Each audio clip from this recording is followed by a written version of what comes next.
Funding for This Is Nashville comes from you, our listeners, and Music City Prep Clinic, Nashville-based provider for PrEP and offering comprehensive sexual health services in an environment designed to be safe, professional, and shame-free. Learn more at musiccityprep.org. I'm Magnolia McKay, and this is Nashville. I've been producing for This Is Nashville for a little over a year now, and when Khalil asked each of us to choose our favorite episode, that's like asking me to choose my favorite child. Fortunately, I don't have any children, so even though I had a short list of no less than 17 favorite episodes to choose from, there were some clear standouts for me from 2023. Later in the hour, you'll hear one of my favorite episodes that we aired last year, but right now, I'm going to give you a real treat. A scene that I produced in March that never made it to air. One of the strengths of doing a live daily show is that we get to respond to breaking news and current events. When tragedy struck at the Covenant School in March, we shifted the following day's episode to a heartfelt conversation about one of the victims. In the second half of that episode, we talked about pollinators in Middle Tennessee, bees, bats, beetles, and more. But for time, we did have to cut a scene that I'd produced. So, without further ado, join me now on a Nashville rooftop for this sweet story. I'm on the Belmont University campus with President Emeritus Bob Fisher. We ride an elevator to the top of the Janet Ayers Academic Center. This is the only one, though, where we keep these. And so you can see, I just started painting them. When the door opens, we see an enclosed balcony, the floor almost completely covered with grasses, flowers, and other plants. There's a concrete path to walk on so we don't crush the plant life. And along the wall, 4 hives. Only 2 of them are active right now. I lost 2 hives this year, and I'm not sure to what. Anyway, I have 2 active ones that have made it through the winter, and I'm so excited about that. Are you the only one who tends to the bees up here, or you have a crew? No, I'm the guy. I'm the bee guy, and I take care of them completely. Bob says sometimes students take an interest, but when it comes to the hard work of harvesting the honey, he's on his own. But that's okay. I love doing it. It's my wife can tell you. When I come home from having been up here, it's always a good thing. There was a song by the Drifters back when I was a kid called Up on the Roof. Up on the roof, up on the roof. When this old world starts getting me down and people are just too much for me to face. Climb way up to the top of the stairs, and all my cares just drift right into space. And that's pretty much what happens when I come up here to this green roof. It'll be filled with beautiful wildflowers soon, butterfly weeds, and all sorts of native species that the bees love. Bob says there are several green roofs on the campus that his bees visit. But honeybees may go as far as 1 or 2 miles to forage. Well, should we go? Yeah, let's go look at them? Yeah, let's go. I follow Bob to one of his active hives. This one hasn't been painted yet, so instead of being green like the freshly painted boxes, it has a graying, weathered wood look. It's a stack of boxes about 3 feet tall that essentially looks like a small chest of drawers, with the major exception that the drawers are filled with bees and honeycomb. The bees are about 1 centimeter long each. So you can see there they are, and they're really active. And these are Italian bees, so they're supposed to be really docile and behave well. I don't get stung unless I really make them angry, and I don't bring guests right up to the entrance, so. But maybe you can get. We get a little bit closer so that I can see the bees coming and going from a small hole near the bottom of the hive. And then you can see the ones with the yellow going in. Mm-hmm. That's the pollen. When honeybees collect pollen, they carry it on their rear legs. So the bees who have pollen to deliver have these bright yellow saddlebags. They're taking the pollen into the hive. And they go out. If you could look at one going out, it's enlarged when it gets back because it's full of nectar. So they're out there foraging for both nectar and pollen, and they use both of those to build the hive up. Though he's been doing this for the better part of a decade, Bob has only been stung a handful of times. He says when the bees get angry, you can hear a change in the sound of their buzz. So we give them their space. Bob says before he retired, he'd stop by to see the bees at least twice a week. He says they give him a sense of wonder. But I'd come over here and just sit down right over there and just watch them and just think about what a incredible world we live in, and just be grateful for the beauty of the place, and be grateful for the way nature interacts, and then try to take some responsibility for making sure that we don't, people, that we don't mess all this up. When Bob says mess all this up, he means all of it. Human civilization. And there are plenty of things out there that could wipe us out. A meteorite, for instance. Hey, nobody can do anything about that, but we can do something about this. And I always hope that when I get a chance to talk about the bees, that people just think, they'll say, who cares about the bees? Well, you better care about the bees, because if we don't take care of them, that's my canary in the coal mine.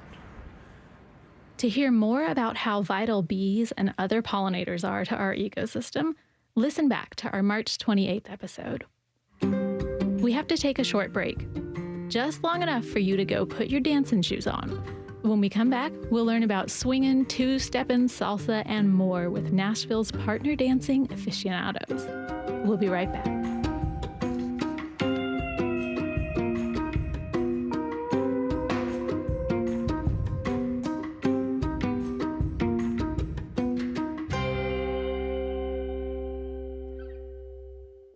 Funding for This Is Nashville comes from you, our listeners, and Music City Prep Clinic, Nashville-based provider for PrEP, and offering comprehensive sexual health services in an environment designed to be safe, professional, and shame-free. Learn more at musiccityprep.org. I'm Magnolia McKay, and this is Nashville. I'm one of the producers for This Is Nashville, giving you an episode full of my personal highlights from the last year. And now I'm going to take you back to a balmy June evening. It's warm outside, the sun is shining at 7 o'clock. I know, it sounds like a mythical fairyland, but go there with me. Just about every Saturday night during the summer, there's a special gathering at Centennial Park. Under the roof of the events shelter, on a big slab of concrete donned with colorful Japanese lanterns, Nashvillians come together to dance. And it's called the Big Band Dance. Producer Elizabeth Burton and I went to check it out. Gentlemen and leaders over here, followers and ladies over here. Dance instructor Mark Wagner kicks things off with the single-time swing. So first off, we're going to learn the movement. So leaders with your left foot, followers with your right foot, take one step to your side. This is side. Now go back the other way, side. Now do it again, side, side, side. After about half an hour of a lesson, Merchants of Cool, a big band, starts playing, and the dancers are on their own. 1, 2, 3, go.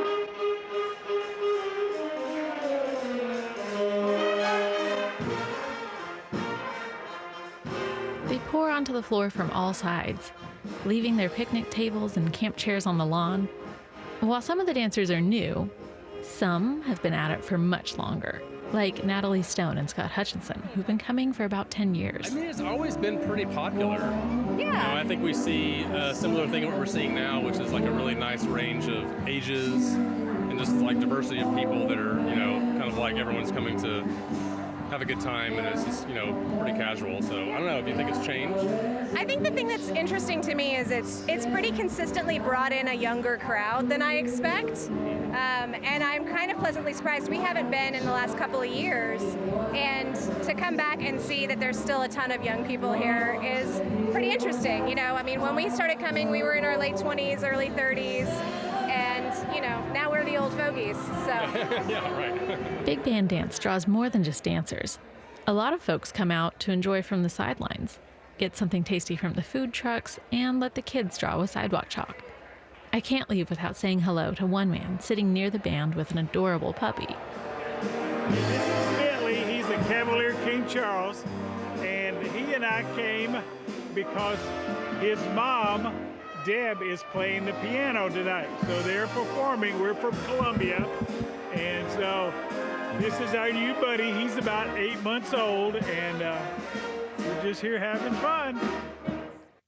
Now I'd like to introduce one dancer who was there that night, Ron Jones, a.k.a. Ron D. Yeah. Welcome to This is Nashville. Thank you. Hey, thanks for being here, man. Absolutely. So, the event at the park sounds like a really good time. Mm-hmm. When did you first start going to big band dance night? 2007. Me and my dance crew, we would dance at Centennial Park. We heard some music, and we were break dancers, like poppers, lockers, and break dancers. So we went over there and joined the fun. But as far as a partner dancer, I started going there about 7-8 years ago. So what's kept you coming out every year since? I love the joy of dance, period. The music is there. Everybody's, in agreement with each other for whatever reason. And getting back to the human thing, I'm all about the human thing because I'm a neighborhood guy and I love to be a part of neighborhood experiences. So the lesson that night was swing. What do you enjoy about swing dancing? Just the communication. That's it. It's like the nonverbal communication and the connection that we all have with each other, and it's nonverbal and it's beautiful. It's beautiful. It's just being in sync with people, and some people think they're separated, but the music is out just like the sun is out. The sun's for everybody and the music is out for everybody as well. Talk to me about that connection. Is it something that you sense in their eyes, the way your dance partner moves? Yeah. Well, with me, I'm not a traditional swing guy, right? I'm from Chicago. I do a little disco, a little Chicago step, very little bit of salsa, very little bit of swing, but I have my own style, and my own style is connected to my basketball abilities. So I'm from Chicago, and I played basketball in Switzerland. So I actually use a lot of my basketball footwork, and what happened was I would go to these places, and you see a lot of dance circles separate. So you have the salsa people over here, the swing people over here. You have all these different components separated. So at Motown Monday in particular, I started dancing with everybody in the building and kind of brought it together. And now I can understand just how to have the conversation with anybody for any reason, on any level. So you talk about dance as a conversation. I really like that. So tell me, when did you first learn to swing dance? Probably so I'm a street performer. 19 years last Saturday. I just celebrated 19 years of street performing in the city. Congratulations. Thank you. And what happened was a lot of actually drunk women will come up to me wanting to dance, right? Okay. So me being a star of the show, I'm a moonwalker, pop locker guy mostly. And I didn't want to be a spoil sport because everybody's looking at me. I got the referee outfit on. I got the whistle in my mouth. So I had to make sure I didn't want to be a spoil sport. Just be complimentary to the tourists and stuff like that. But slowly but surely, I ended up loving it because we couldn't street perform during the wintertime. So I would go to the bars just to hear what music is hitting. So I would use that on my street show. And then I would be there, be present, and women would want to dance. And then it went from there. All right. It's like 7-8 years ago. All right. Now let's bring in another swing dancer, Lisa Bennett, a.k.a. Lisa LaVolta. Welcome to This is Nashville. Hey, I'm Liza. So Liza, tell me, it's Liza, I'm sorry about that. So how did you first get into swing dancing? So I came in backwards. I tripped and fell into it. I actually was breakdancing, and I had a friend who was part of that community, not Ron D, although we have seen each other there as well, who I think, I have to ask him why he felt like I would like swing dancing. It could be because of just my visual style, but he was like, I really think you should come out to swing dancing, because he was part of both communities. And I went one night to Swing Dance Nashville and just saw all the amazing outfits. Everyone was smiling. No one was on their phone. Everyone was connecting. Like Ron's saying, it's a conversation, all different ages, all different backgrounds. And I was hooked. I was like, I want to do what they're doing, and I want to do it well. Now, what is it about this connection, apparently, we've discovered between breakdancing and swing dancing? Is it the acrobatic nature of both dances? It can be, although, so we call them aerials in swing dance. That definitely helps if you have some flipping ability. I did gymnastics in my past, so I'm able to draw from that. But a lot of the footwork is surprisingly similar. It's just restyled to a swung beat. And if you go back to Al Mims and some of the older solo jazz and really watch the old tapes, they do floor work. And it looks very similar to breaking. Everything's kind of come out of and grown out of solo jazz. So there's a surprising amount of crossover. All right. So tell me, what is it about swing dancing that generates fun and excitement? It's easier to answer like the opposite question because there's nothing that I can think of that isn't fun about it. I think it's a very sweet community. The music's really heartwarming. Something about the jazz era is just, I don't know, it's heartwarming. That's the best way I can put it. And it kind of sets the tone for how everyone interacts. It's just very sweet. It's hard to articulate in any other words than that. I would say it's rare. In a way, it takes me back to childhood where things are just really simple. You can just hang out in the sandbox. Hey, you're my friend. And, it's not complicated. You can try to just be yourself. Yeah. Now, we were talking about the connection between breakdancing and swing dancing, and because it can look a little bit intimidating. There's flips and turns. Yeah. What are some of the moves incorporated into swing dancing, and how hard are they to pull off? Okay. So there are different veins of swing dancing. And there are different types of swing dancers as well. And I really feel like swing dance is for everyone. So you can come and you can just have fun with your friends. You can play around. You can meet new people. You can laugh. You can learn the basic step, which is a rock step, triple step, triple step. If you can do that, you can do that all night and just have a hand-to-hand connection and you're good to go.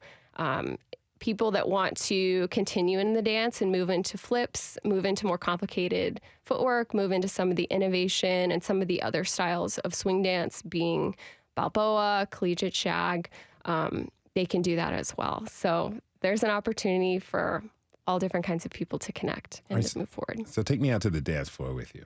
Okay. Describe to me what it's like to be on the floor in the zone doing your thing. Yeah.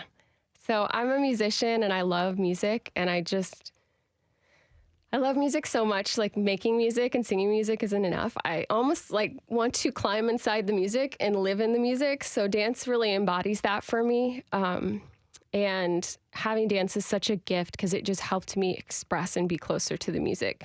So being on the dance floor for me is watching my friends, looking over, watching everybody laugh, have these amazing interactions. They're just cute and sweet. It's being swept up by the music. It's tripping over my feet sometimes and falling on someone, then laughing about it and being like, just continuing to go. I mean, it's all things. It's just a lot of fun, most of all. So it's safe to say that you're an enthusiast. Very much. Okay, so tell us, where did this particular style of partner dancing, where did swing dancing originate? Yeah, swing dancing originated in the 1920s and it continued into the 40s. And some of the founders were really in Harlem. It was a social dance style.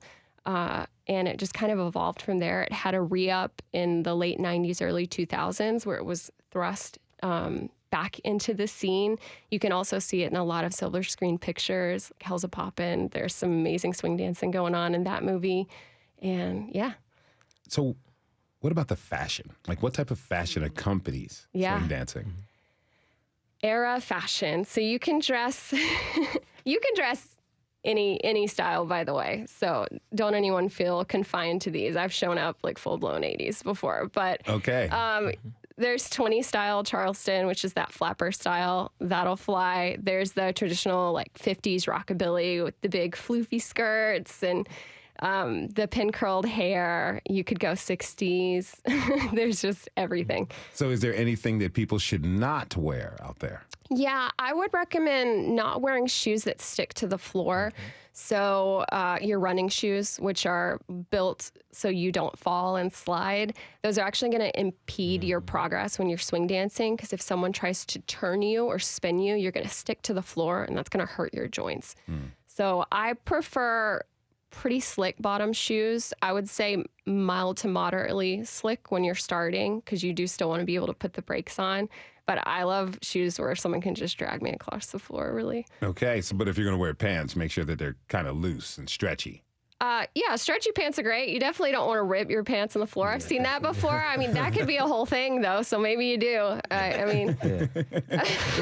So Ron, I understand that swing is just one of your specialties when it comes to partner dancing. What other styles do you enjoy? Well, I enjoy as far as like partner dancing. Yeah, it's probably disco. I'm a disco maniac. You know, I grew up in Chicago, so we have house music, which is kind of derivative of disco, and so I love fast moving things. I love the flow, the constant flow of dance, constant work. Similar to basketball. Basketball is a game of spurts, so it's kind of the same thing.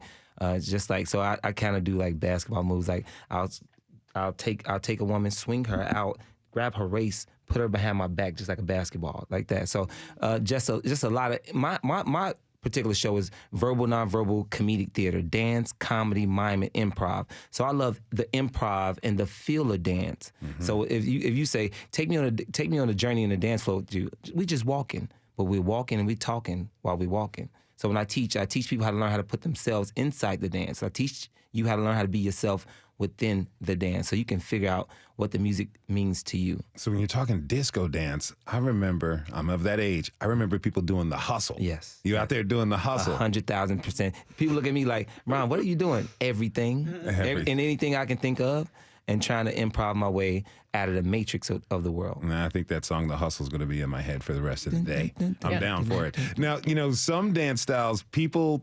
they take the basic moves and they add their own flair to them. Mm-hmm. You were just giving us a description of that you take basketball moves and add that flair. Have you ever taken basically combinations of these different dance styles and come up with something? Yeah, so if you see my style, like especially if I do plaza mariachi like Nicole, she's my thing is to be present. Whatever I need to do to be present as possible, I'm going to do it. Nothing too out of the reach, but it's going to be within rhythm. Similar to how me and Nicole first met. This is going to be a good transition because, Nicole, you remember how we first met? We were dancing somewhere. No, we were at a Waffle House. We had a mutual friend, and I got into a dance battle inside the Waffle House.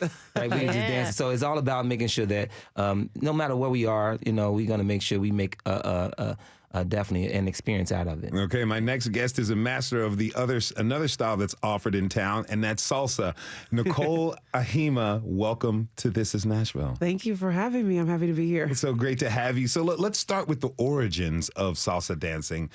Where does this style come from, Nicole? Ooh, that's a battle. I don't want to be the one to say it, but I'm going to tell you what my learning has been. So salsa is actually, from my understanding, from New York, which a lot of people are surprised by. Cubans, Puerto Ricans, Colombians will fight over the origins of it. The base dances that make up salsa did come from there. Son, danzón, all of those styles of dances. But they traveled in a great migration up to New York, mixed with swing, hustle of the time, and then salsa was created from there. Salsa came from there. I remember in 2009, I was in New York City for the Puerto Rican Day Parade. Oh, and it was that just happened recently, actually. Yeah. And a lot of people were all over town, and I just saw an elderly man who was dancing by himself. Mm-hmm. He just looked so smooth. I just went up to him. I said, "Sir, I want to be you when I grow up." Yes, they have so much sabor, so much flavor when they dance. Mm-hmm. Yes. Salsa, it's a combination of a lot of different styles. Yes. Tell me, what does it feel like for you to be out on the floor dancing to the music? It's like church. I feel swept away by the music. Like she said, it's the sandbox where you can just go out, put your hand out and be like, we're going to dance together and have a good time. You're co-creating together. I feel so connected to something else. I could feel so connected to the music, to the person that I'm dancing with. And you were talking about connection and what do we mean by that? And it's just, that's what it is. You're so connected to yourself and everything around you. It just feels like heaven. If you're just tuning in, this is Nashville, and I'm your host, Khalil Ekaluna. We're talking this hour about partner dancing in our city. Tweet us your favorite partner dance at This Is Nashville. So you're an instructor. I am. What motivated you to become a salsa instructor?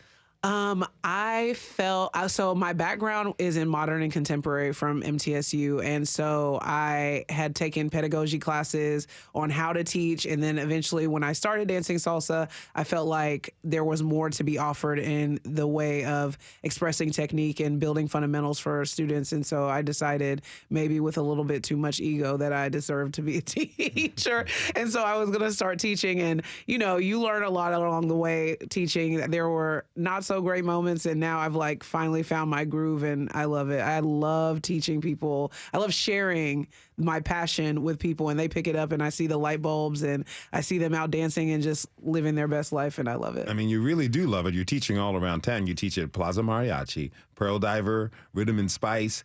It seems clear that there's a big salsa community here in Nashville. What does that community mean to you? That community is my family. That's what they mean to me. It's like full of, you know, people that I came in with. It's full of my students who I consider to be my babies. I tell anybody who takes class with me once, you're forever my student. If you ever have a question, please contact me. And so they have direct access to me at any time with any question. And I love them. The community is everything that supports why salsa even exists in Nashville. If it wasn't for the community, it wouldn't exist. There would be no point. So it's them. That's why we're here. Have any of your students ever gone on to raise to like a Dancing with the Stars level of ability? No, ability probably yes, but have they wanted to do Dancing with the Stars? No. But a lot of the people that dance salsa in Nashville, we don't do competitive dancing actually. So I do have a background in competitive ballroom for a little bit, but the people in the community dance it because they love it and they're having a good time sharing space with other people, and they've had a long day at work and this is the place where they go to decompress. And so a lot of them don't want to make it competitive. They want it to be something that continues to be social and fun and lighthearted. And yeah, they want to work on their skill, but a lot of the times it's not something that they compete in. If any of them want to compete, they need to let me know because I'm ready. Let's go. Hey. Now, Ron D, salsa is in your toolbox of dance skills as well. What makes salsa different from the other forms of pointer dance? Salsa is a very small part of what I do. I have a joke with my salsa family. They say, "Ron, do you do salsa?" I said, "No, I do sour cream. I'm right next to the salsa. I'm right next to the salsa because I'm just whipping it up." But I love the music, so I can translate to anything. Like I'm gonna just figure out. Like I can dance with a salsa dancer. It won't be specifically perfect, but I guarantee you it'll still be seamless because what I try to do is I try to download what the woman wants to do.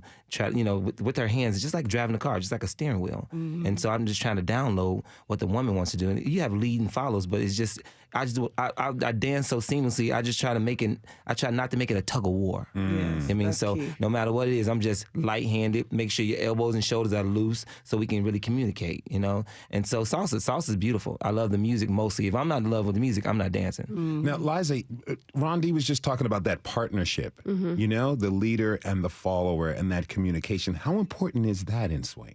Super important.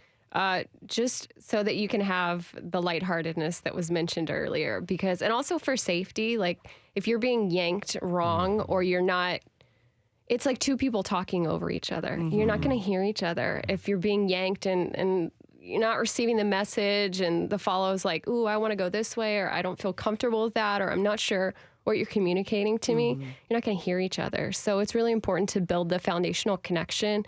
And what's cool about that in all partner dances is once you really understand that, you can transfer it to other partner dances. And you can, like Ron said, dance with a salsa dancer or dance with a different kind of dancer because you understand the connection. Hearing you all talk about this, it's like you're using all of your senses when you're out there on the dance floor, 100%. Not just your mobility and your ears. Yeah. It's like your entire being. And so you guys dance, and you dance a lot. I want to know, how many nights a week you all are out there dancing? Rondi, how many nights are you out there? 6. 6 nights a week? Because what I do is when I teach, right? I teach, first of all, when I teach, I make sure that they're using their imagination. So when I looked at different break dancers and different movies, I looked at not only the dancing, but the setting of joy that they create in the background. So what I do is I try to create the setting of joy no matter where I go, no matter if it's Robert's Western World, the American Legion, Plaza Mariachi, or Bourbon Street Blues Bar. Those are my favorite places to go. But I just make sure I live in the setting of joy and challenge people to use their imagination. So I teach people how to dance. I do it at Centennial Park. I do it anywhere. And then I take them on dance adventures. So we go bar hopping so they can activate what they want to know, whatever they want to do. And also so they can learn how to negotiate space on the floor, because it gets really serious. You got to you need to be right there or you need to be right there, because we trying to make sure we don't get elbowed. I got a black eye one day. And let me tell you something. A black eye, that's one thing. I'm used to, I couldn't understand like maybe a stepped on foot or toe, but a black eye. Let me tell you, so now I'm like 360. So I'm dancing with a woman, I'm looking like Bruce Lee, like walking into a building. Like I dance with a woman, I'm getting her to her spot. I'm making sure, because people have a lot of elbows everywhere. So you got to make sure it's tight. Sometimes you got to roll it right in tight. Sometimes you got to swing out. Sometimes you got to step and move. So it's a lot of techniques. Okay, so Liza, how many nights do you dance? Okay. Here's the current situation. So when we had a dance troupe, we were out there like 6 to 7 nights a week. Mm-hmm. However, I've put myself in dance prison so that I can work on my music album right now. Otherwise, I will only be dancing. So we're at like 2 to 3 nights a week. 2 to 3 nights a week, you're on dance timeout. Yes. Okay. Yes. Nicole, how often do you hit the dance floors? There are a lot of beautiful dance opportunities for salsa almost every night of the week. I teach 2 nights of the week. I host an event at Rhythm and Spice on Tuesdays. There's Rudy's on Mondays. There's Plaza Mariachi on Thursdays. There's studio socials on Saturdays and Fridays, and we hop around. So there's dancing almost every night of the week that people can come out and dance salsa or bachata with us. All right. Now, Liza, what do you love most about partner dancing? Oh, that's such a hard question. I know, the favorite question. I just love communicating the music. I'll put that as one. Like the joint connection through the music and expressing music with the co-creator. And my secondary is the fashion, because where else am I going to get to dress this extra? Like, and she is always sharp. She has tons of accessories. She's always sharp. Thank you. Ron, what's your favorite part about partner dancing? Walking into a place like the American Legion or like Motown Monday or Plaza Mariachi and being able to be the thermostat of the room, right? I can control the narrative while I'm there, which means that I'm going to elevate the morale. Just like I do on a basketball court, because I love basketball. That's just what I do. Know. But we don't play. But no, what happens is, to make sure that everybody's, we're very present, to be just throw myself in it. The amount of expression that happens when you dance is just the euphoria. It cannot be matched because the music is there. That was dance enthusiast Ron D. the Referee Jones. He was joined by swing dancer Liza Benich, a.k.a. Liza LaVolta. Nicole Hima sticks with us through the break. When we come back, we'll hear the second half of my episode pick for producer Takeover Week. Join the conversation by tweeting us at This Is Nashville. We'll be right back.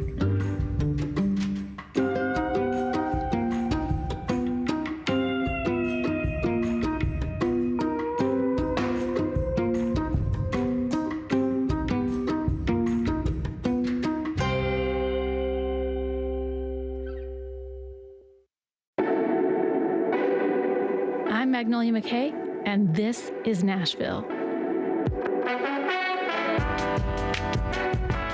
We take these little breaks during the hour to hear from our underwriters, but also because we need a moment to usher guests in and out of the studio. When I stepped into the hall to prepare our next guests for their turn, I stumbled upon the most life-giving scene. Laura Mae Sox, two-step dance instructor, was leading Leon Berrios, who normally dances bachata, salsa, and more, in an impromptu dance lesson. Sadly, I had to interrupt them to keep the show rolling, but not before I snapped a quick video. Visit our Instagram to peep it. Now, let's get into their segment. We pick up the conversation when Khalil asks Laura Mae to tell us about another style of dance she enjoys, Cajun dancing. It's actually it's my favorite style of dancing. You would dance 2 steps to each side, but there is a little bit of a hold on that second hold. So it's more of a feel thing. And your body is going to be very loose and your feet are going to never leave the ground. It's very sexy. So you're kind of sliding. Very across much the floor. sliding. Oh yeah. How is that different from two-step? Like Texas two-step, that would be more linear. So you'd be traveling around the room more and not moving to the side as much. And the step is going to be quick, slow. So It's like different patterns. It's kind of like a moseyed Oh yeah. type of form of dance. Sensual, you would say. Very sensual. Cajun dancing and Zydeco, very sensual. Okay, now, Leon, you dance different styles like bachata, zouk, and kizomba.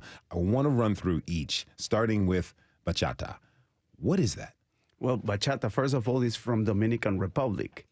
You know, it's a kind of a style of dancing which has its own music because it's created together, music and the dance, compared to some other dances like zouk, which doesn't have their own music. But yeah, it's describing it is a little really hard. I was trying to put it together, you know, and so that people can see it. But if I think it's culture, it's like family. People get together. Bachata actually means getting together and having fun. And that's bachata. You know, you dance with your mama, with your grandma, with your friends, with your girlfriend, with your wife, with your children. But it's probably one of the most accessible dances compared to salsa. Okay. Because of the beat. Because it is basically straightforward and with a tap. 1, 2, 3, tap. 1, 2, 3, tap. Although it's counting eights. 1, 2, 3, tap. 5, 6, 7, 8. Gotcha. And you basically go side to side. Now, you also dance kizomba, which I've tried in the past, and I remember that you get very, very close to your partner, which can be kind of hard. What sets this style apart? Yes, first is the music too, is the language even. The origin of kizomba and zouk is more like related to the languages in Portuguese in general, although it's also in French, but we're not going to go that deep into that. Okay. But the beat is also different, and it's marked in the music, for example, in kizomba and zouk feels more like 1, 2, and 3, 4, and 1, 2, and 3, 4, and whereas the other kind of music feels more like bachata, for example, 1, 2, 3, 4, 5, 6, 7, 8. So that makes you the kind of footwork you do with those two dances is totally different and than salsa and bachata. So and the closeness, as you said. So if you think doing an already a little complex footwork, being so close, it's so complicated in the beginning.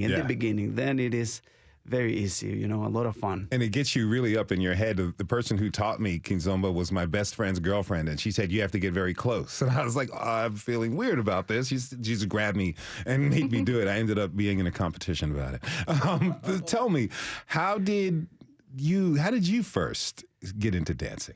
Into dancing is, as I said, is cultural for me. I'm from Nicaragua, and we grew up dancing. And I was sharing an anecdote is that in Nicaragua, we have piñatas. And since you are very young, you are not allowed to hit the piñata before dancing. So you are in there in front of everyone, you know, blindfolded, and people start saying, que baile, meaning you have to dance. And there is music, so you dance before hitting the piñata. So you start training at a very young age. But my mama was also an instructor. So she would do, believe it or not, we would dance to Vanilla Ice and MC Hammer. Wow. We were very, my mom, Ice Baby, and can't touch this. Yeah, in Latin America, you know, and also my mom would play salsa, but for us was a little more like, that's old people's music, you know, salsa and cha-cha. And that was like, and I would say jokingly, or we have joke, that's my grandma's music, and that's my mama's music. But now, coming to the United States, I realized that's part of the whole being a Latino in the United States, and you get in contact more and more with salsa, bachata, cha-cha, and all this, and great instructors that we have, including Nicole in Nashville, you know, and you take advantage of that. Now, Laura Mae, how about you? How'd you get into dancing? I started when I was probably 5 years old, square dancing. And during square dances, you do a waltz. And the waltz was always my favorite part. And that's when you're going to like stay with the same partner, build a connection. And from there, I started Cajun two-stepping and Zydecoing and Texas two-stepping. Just kept going. Kept going. You know, dancing, it's like this wonderful display of self-expression, and it can feel kind of like a meditation, right? 100%. I love this. You never see someone with their phone while they're dancing. And in my class that I've been teaching for 9 years, twice has ever someone had a phone in my class. And one person was very in love, so I understood.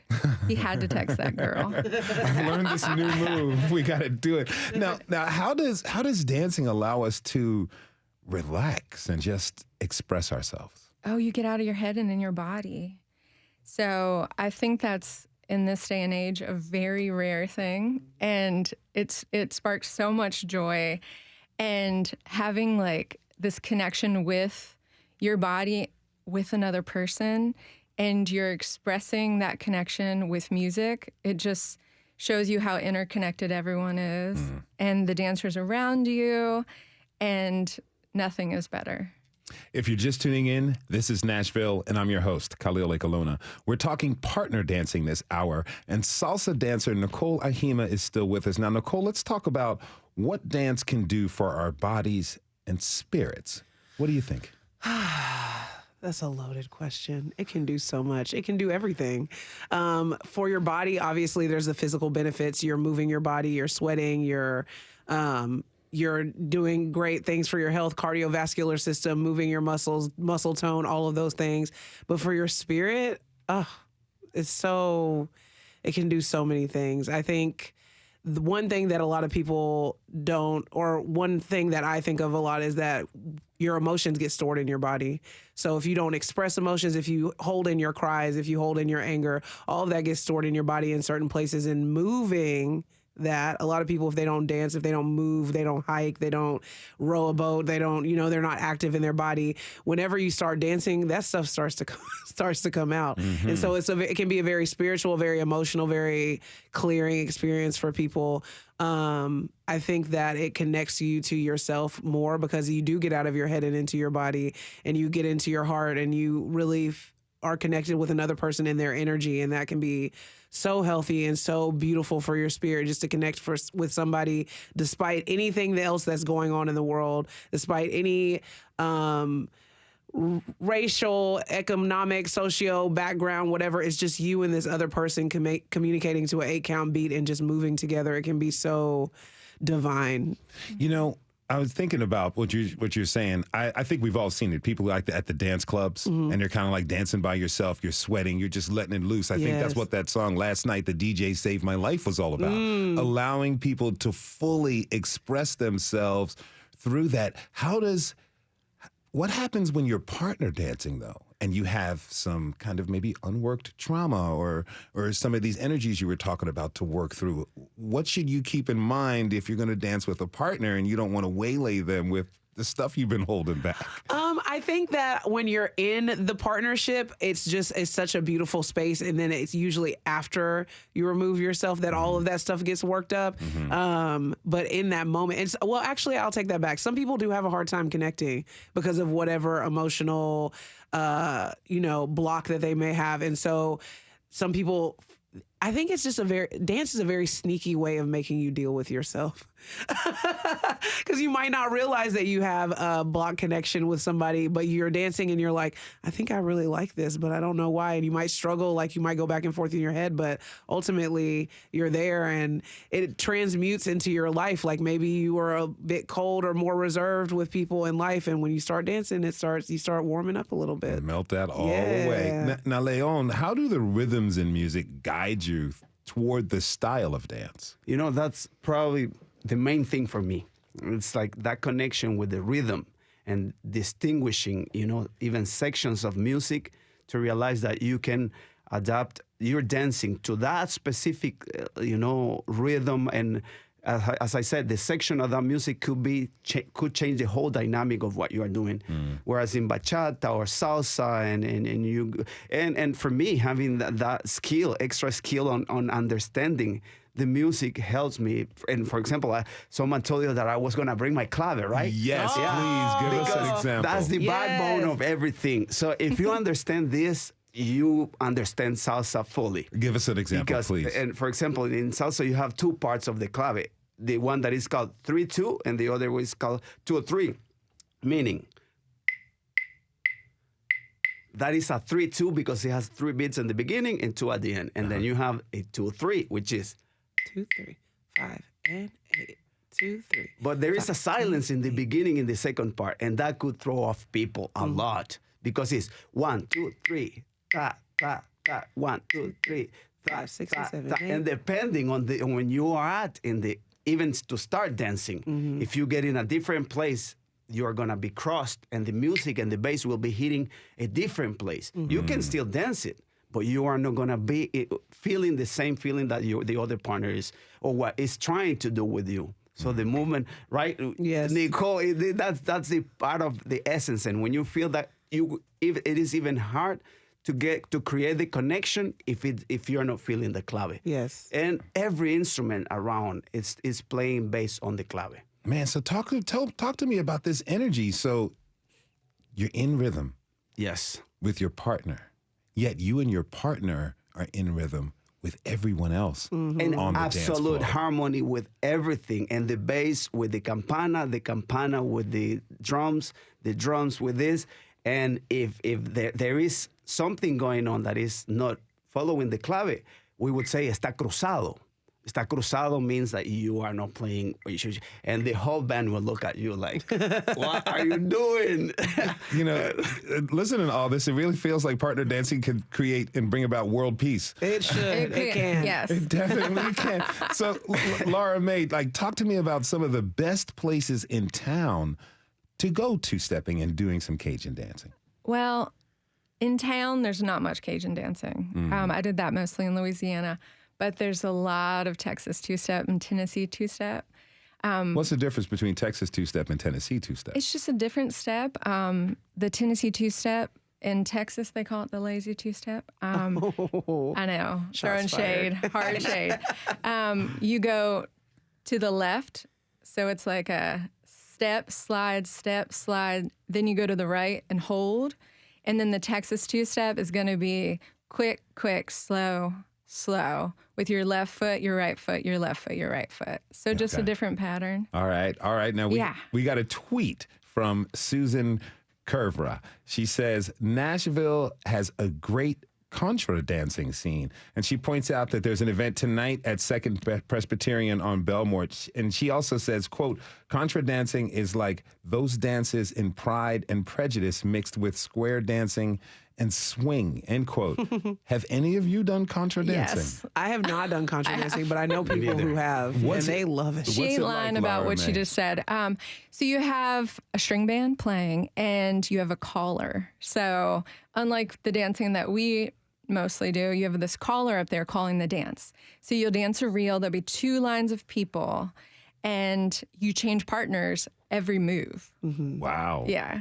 So I know. A lot of spinning. A lot of spinning. The Latin equivalent is called Casino Rueda. Casino Rueda. Yeah. And I do that. It's like, and Rotonia used to dance. She did said contra. That's how she started. And she dances Casino Rueda, and I dance Casino Rueda, and that's, There's you a change caller, partners you change every partners, with a collar. Yeah, and the caller is fast. The caller, so you got to be on your, literally on your toes. I'm sorry for the pun. We'll allow it. Now, is there a dress code involved in two-stepping, Laura Mae? Okay, so in Louisiana, the couples match. They if Nicole and I were partners, we would be both wearing red shirts, white pants. We'd try to match. It's precious. I love it. In Texas, that's pretty common too, but here, definitely not. Just wear whatever you want. The main thing, and I've heard this over and over again in this conversation, is you want your shoes to slide. Okay. That's the most crucial element. I'm like, wear whatever you want. Wear something that makes you feel good, makes you feel attractive to yourself, and make sure your shoes don't stick to the ground. Don't be wearing your Tevas. Yeah. Have you gotten to that level where you bring your dancing shoes with you? I just make sure that I always have them on, except for right now, sadly. So what do you want to know? Nicole, tell me this. What do you want people to know about the partner dancing scene here in town? that it's welcoming, that everybody is welcome to all the styles of dance that we've covered here today. You don't have to be afraid. Something to point out, though, is that dance is one of the top 5 fears in the world. Wow. Actually. So a lot of people find a lot of fright in that because you have to unveil yourself. I think subconsciously people know that you're really going to expose yourself. You're vulnerable. You're dancing with another person. But honestly, I think everybody that's spoken here today that is so welcoming in their classes, and we welcome you. We want you to be there. Everybody's been a beginner at some point, and there's no dancer left behind. We will work with you until you get it, until you feel comfortable. And maybe if salsa's not it for you, we'll send you to bachata. If bachata's not it for you, we're going to start a Cajun scene. If Cajun's not it for you, you can go and do Lindy. Like, there's something for everybody, and all of us just want everybody. We want everybody to dance. Like you said, we're trying to instill world peace over here in our pocket of the world. So we want everybody to dance with us. I think you're my soulmate. Yeah, we are soulmates. I love this. I chose our episode on partner dancing because of the sheer joy you can hear in each guest's voice when talking about their favorite activity. Thank you for tuning in this hour. This is Nashville is a production of Nashville Public Radio. Today's episode was produced and directed by yours truly, Magnolia McKay. Our board operator is Liv Lombardi. The masterminds behind our theme music are LaRange and Namir Blade. Listen back at thisisnashville.org or wherever you get your podcasts. The conversation doesn't end here. Tweet us at thisisnashville, find us on Instagram, and tell us what you want from our show by filling out our quick survey online. This is Nashville. I'm Magnolia McKay, and we'll see you tomorrow when I pass the mic to Catherine Cece's for this producer takeover week. Be excellent to each other. And party on, dudes.